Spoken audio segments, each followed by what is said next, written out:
What's going on, my little bundle of chestnuts? It's your girl, Kate Winchester here, and today I'm going to need my glasses because I'm going to be reading you. You can see my ring light through the lenses, but, oh god, that's bad.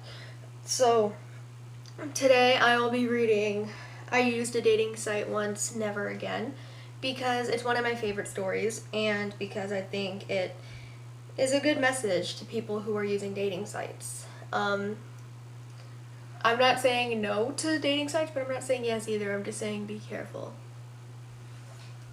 I'm reading it through my laptop. Okay. I never tried online dating. I never had a reason to. Usually my luck with guys is pretty decent, and even if it wasn't, I was just fine doing my own thing. After my last relationship fizzled out, I decided to avoid playing the dating game for a while. I had other things I wanted to devote my energy to, like a promotion at work that was being dangled promisingly in front of me. A while turned into a few years of chronic singledom, which was apparently becoming an issue to everyone but me, and before I knew it, I was pushing spinsterhood at the ripe old age of 29. My family and friends had the good grace not to bring up their concerns directly, but when Mom started mentioning nice young men she'd met at church, I knew things were getting critical. Besides, it had been kind of a long time, hadn't it? Before Mom could start handing out my number like Halloween candy, I took the initiative to log on to one of those free dating sites and set up a profile. I wasn't expecting much. We didn't exactly live in a big city, and I felt I'd exhausted the pool of eligible bachelors who might interest me, but I could at least point to it as a site of my effort to rekindle my love life. I set up a few rules regarding who I might respond to.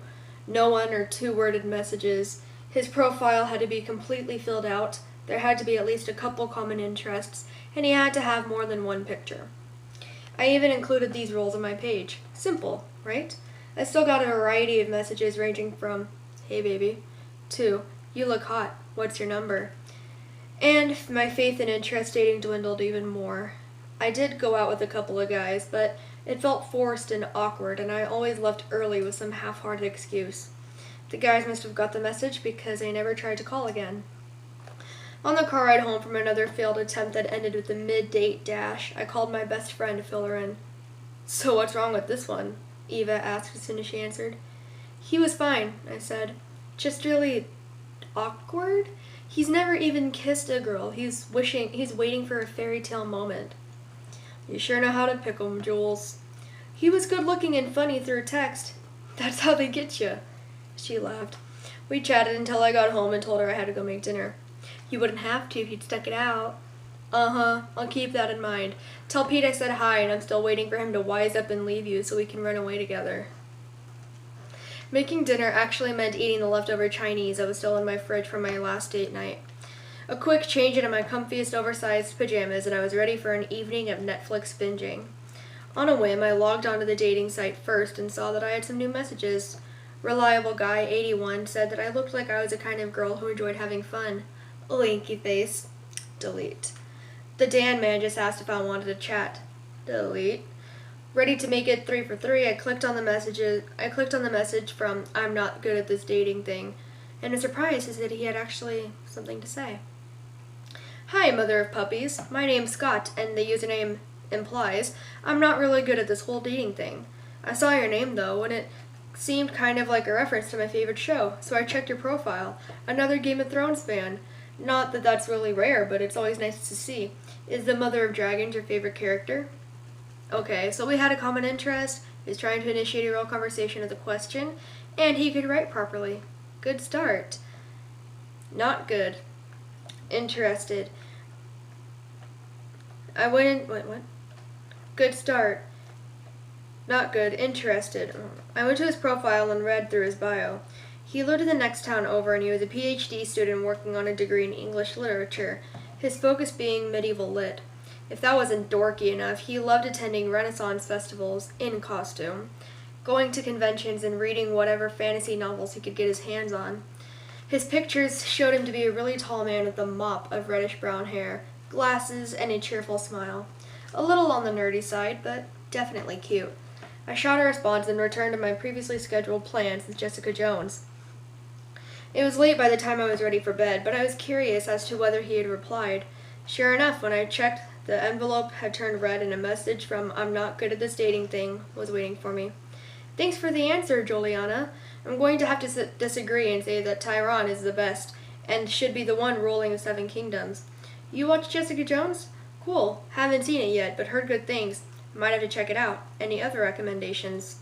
Our TV talk eventually branched into other subjects. Our other hobbies, jobs, pets, families. Scott was an only child. He dreamed of one day traveling the world, but ideally he'd always return to his town to be near his parents as they were close. He was charming and respectful, and seemed genuinely interested in what I had to say. We gradually moved from the dating site to a chat app, and then when I felt comfortable enough, a month or so later, traded numbers. Every time my phone chirped with a new text or rang and his name flashed across my screen, a giddy thrill would shoot through me. I felt like a high school girl with a crush. When I received a text at work saying he'd been in a car accident, I immediately tried to call. He didn't answer, and it was almost 45 minutes before I heard next from him. He sent another text saying that he was on his way to the hospital, but he'd call me when he got the chance. I was racked with concern and horribly distracted while I waited. I don't think I actually got anything done, but luckily my supervisor didn't seem to notice. I went home and sat at my computer desk with the idea that watching something might distract me, but I spent the whole time staring at it and checking my phone. Finally, at almost 11, he sent me a picture of himself in a hospital bed with a few band-aids on in his face and a sling in his arm. He was still smiling though, and he'd be on his way home shortly. I was so relieved that he was okay, but I still told him that he was an ass for worrying me like that. My phone buzzed. Let me make it up to you. How? Let me take you to dinner. You said you wanted to try that Italian restaurant by me that I told you about, right? I hesitated. Sure, I'd had a lot of fun talking to him, and I thought I really liked him, but what if that changed in person? He must have interpreted my extended silence as discomfort because he followed it up with, "Only if you want. It's okay if you don't." Well, that cinched it for me. Let's do it. The only problem I had with that arrangement was that I'd have to pick him up. His car had been totaled in the accident, and he had no other way of getting into the restaurant. I told him that it made me a little uncomfortable since it was our first time meeting, so we agreed that I could stay in my car and call him when he arrived. That way, he said, you can always drive off if something doesn't feel right, or you just don't like how I look. Because I was going to his house, I told Eva everything about the date and made sure she had copies of a few of his pictures, his full name, his address, and the restaurant address before I left. We scheduled a checkup for 10 minutes past the hour. I'd have 5 minutes to respond with our code word for, "It's all good," or she'd call the police and tell them something was wrong. I felt like I'd taken decent precautions, so I dolled myself up and headed out for the half-hour drive to Scott's. His house was exactly as he described it. I'd recognize a tall oak with a tire swing he told me to look out for and pulled over. Butterflies swarmed in my stomach, and I took a few steadying breaths before I called him. The phone rang once and immediately went to voicemail. I frowned at my cell like it was at fault and tried again. Same result. I leaned over to the passenger side and peered at the house. Lights were on, so someone was home. A third call. Still no answer. I texted Eva to let her know I was there, but something was fishy. Catfishy. Sorry. She told me to get out of there, but I was getting mad. I'd come all this way. I deserved an answer. I got out of my car and marched up to the front door, green, just like he said, and rang the bell. I heard some voices within and then footsteps. A woman in her 50s opened the door just enough to poke her head out. Yes? She didn't look like she was expecting visitors. Hi, I said awkwardly. I'm here for Scott. I think you got the wrong house, hun. He told me 35 Maplewood. Then he must have told you wrong. There's no Scott here. As he moved to close the door, I held out a hand. Wait, do you know this guy? She eyeballed me suspiciously as I reached into my purse for my phone. I pulled up a picture of Scott, one in which he was sitting on a kitchen counter with a cat in his lap, and held it out to her. She went very still.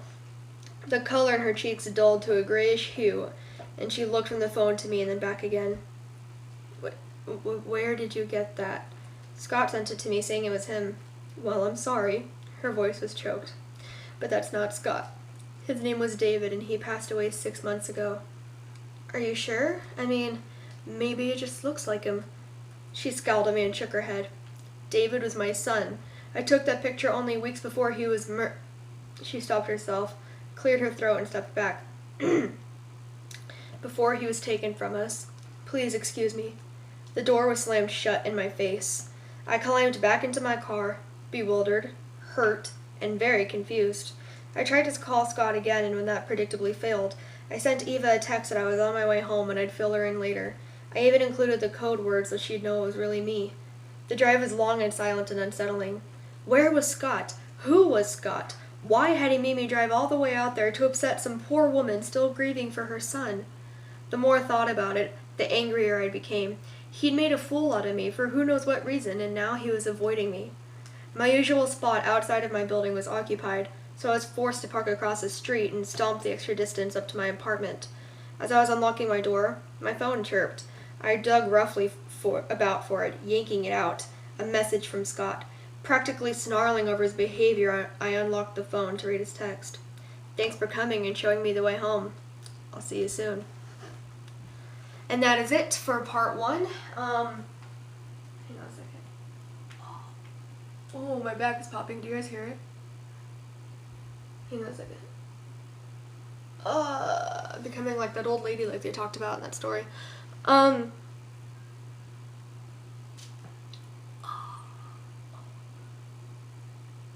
don't think that's very normal. I'm 18. I'm only 18. Ow. Well, anyway, I hope you enjoyed that. And let me know if you want me to read part 2 and 3. And I totally will. But, yeah. So, I read that because we really need to be careful with catfishing and all of that. And it's a lot easier to catfish people now. So, you guys should be careful out there. So, yeah. Anyways, I love you guys. I will see you all in the next video. Stay body positive. Kate Winchester out. Hasta la bye bye. And God bless your nutty little hearts. And don't forget to go nuts.